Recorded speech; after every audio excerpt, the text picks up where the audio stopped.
अस्सलामुअलैकुम व्यूअर्स, ऐश स्टोरीज़ में आपको खुशामदीद कहते हैं।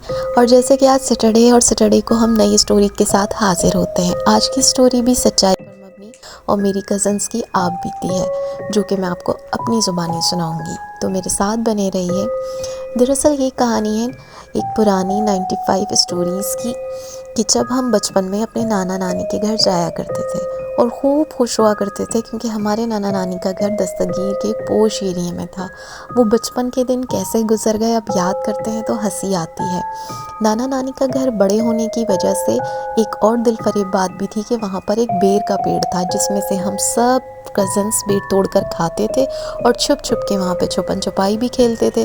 और वहाँ हमारी शरारतों की एक्टिविटियाँ अम्मी अब्बू से दूर रहा करती थी, इसलिए भी हमें वहाँ जाने की बहुत जल्दी हुआ करती थी।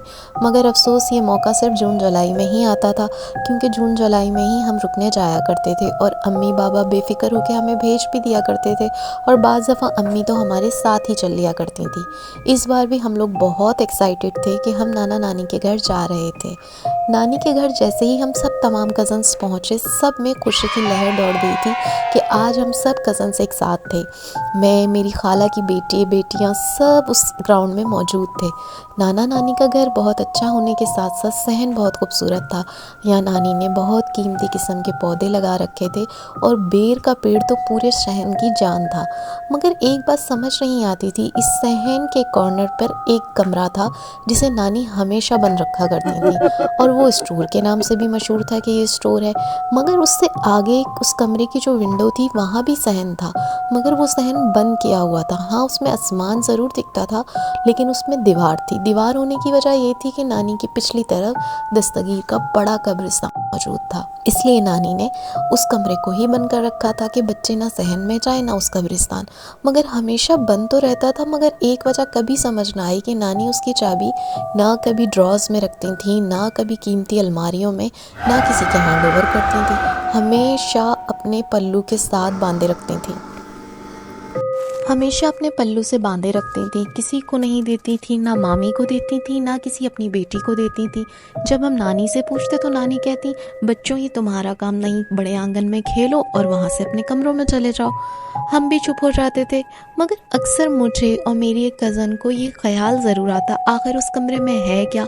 और वो आगे वाला सहन तो बहुत ही अच्छा होगा, क्योंकि वहाँ पर बहुत सारे दरख्त लगे थे और वहाँ से बाहर जाने का भी रास्ता था। मगर हम चुप ही हो जाते कि बड़ों के पास चाबी है और हम तक उसकी पहुंच नहीं। खैर, जैसे तैसे शाम गुजरी और हम सब कज़न्स मिलके खेलने लगे। मगरिब के बाद ही नानी हमें आंगन में खेलने से मना करती थी, क्योंकि नाना हमेशा कहा करते थे कि मगरिब तक तुम्हारा टाइम है और मगरिब के बाद दूसरी मखलूक का। हम समझ जाते और अपने अपने कमरों में चले जाते। मगर आज की रात तो कुछ स्पेशल होने वाला था, क्योंकि मेरे कज़न ज़ुबैर ने और मेरी कज़न हानिया ने हमें पहले ही कह दिया था कि आज रात हम देर तक खेलेंगे, और उसके लिए हमने इमरजेंसी लाइट का इंतज़ाम भी कर लिया था, क्योंकि इमरजेंसी लाइट जो थी वो हम अपने साथ लेकर आए। ये इमरजेंसी लाइट हमने अपनी पॉकेट मनी जमा करके ख़रीदी थी, और इसमें स्पेशल बात ये थी कि इसमें रेडियो भी था और FM 100 उस वक्त काफ़ी मशहूर था और वो लोगों की जान भी था।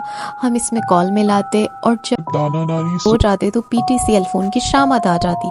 इस तरह करके रात को स्पेशल होने वाली थी। हम सारे नन्हे कज़न्स आंगन में जमा थे और हुल्लड़ मचा रहे थे। एकदम से नाना उठे और डांटने लग गए कि बच्चों, मैंने तुम्हें मना भी किया था, रात का टाइम दूसरी मखलूक का होता है और दिन का टाइम तुम लोगों का। चलो अपने अपने कमरों में जाओ, टीवी देखो, कार्टून देखो और सो जाओ, सुबह उठ के खेलना।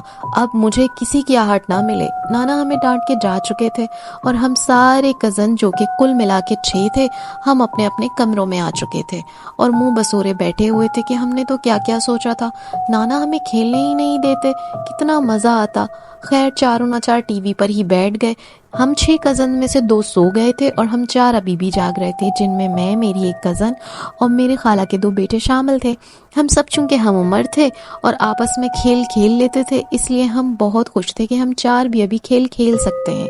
और हम ये देख रहे थे कि नाना नानी सो जाएं, घर में थोड़ा सन्नाटा हो जाए तो हम आंगन की तरफ जाएं। मगर ये अभी तक पॉसिबल नहीं था, क्योंकि अम्मी भी काफ़ी टाइम बाद नानी से मिलने आई थी, तो अभी तक रूम में बातें हो रही थी। सो हम बच्चों को ही नींद आ गई और हम सब सोए तो सुबह ही उठे। सुबह हम सब के मूड ख़राब थे, मगर नाना ने हमें में मीठे मीठे आम खिला के हम लोगों सबके मूडों को अच्छा कर दिया था। हम दोपहर में ही दोबारा से खेलने की प्लानिंग करने लगे और आंगन में खूब छुपन छुपाई का प्रोग्राम बना के खेल रहे थे। छुपन छुपाई का प्रोग्राम बनाकर खेल रहे थे। हम चारों ने ये तय किया था कि आज हम दोपहर में सब लोग सो जाएंगे तो हम लोग उस पिछले वाले सहन में ज़रूर जाएंगे। नानी भी चूँकि लेटी होती हैं तो कोई ना कोई इनके आंचल में से ये चाबी निकालेगा और फिर हम उस सहन में पहुंच जाएंगे। 2 लोग पहरा देंगे और आखिर हम देखें तो वहाँ किस किस के दरख्त हैं। ये बात जब तय हो